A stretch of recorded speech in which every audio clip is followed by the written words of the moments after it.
दोस्तों जय माता दी। मेरा और मेरे इस म्यूजिकल ग्रुप में आप सभी का बहुत बहुत स्वागत है। जितने लोग हमारे चैनल से जुड़े हैं सभी को तहे दिल से धन्यवाद है। सबके लिए मैं मंगल कामना करती हूँ, सब लोग स्वस्थ और मस्त रहें। तो एक बहुत ही प्यारा सास बहू का नोक झोंक गीत लेके आई हूँ। जैसा होगा आप लोग कमेंट में ज़रूर बताइएगा। हो सासू तीनऊ बेला, हो सासू तीनऊ बेला, अपना सिंगार करें कदर ना हमार करें हो सासू तीनऊ बेला, अपना सिंगार करें कदर ना हमार करें हो।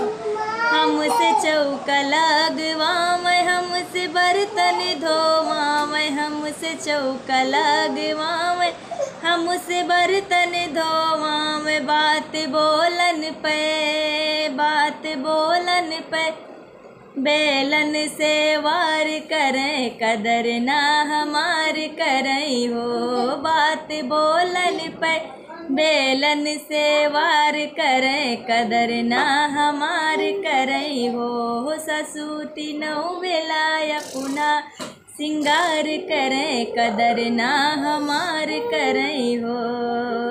अपना साबुन से नहाई हमके माटी नहवाम, अपना साबुन से नहाई हम माटी से नहवाम। सबके अगवाऊ, सबके अगवाऊ हमका बदनाम करें कदर ना हमार करें हो।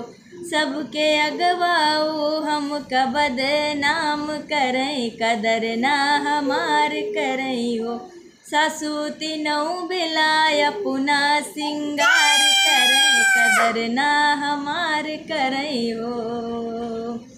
क्रीम पाउडर लगाव, होठ लाली सजाव, क्रीम पाउडर लगाव, होठ लाली से सजाव। रोज घूम घूम हो, रोज घूमयूँ मेला बाजार करें कदर ना हमार करें ना हो। रोज अपना वही मेला बाजार करें कदर ना हमार करें हो। सासू तीनऊ बेला, अपना सिंगार करें कदर ना हमार करें हो।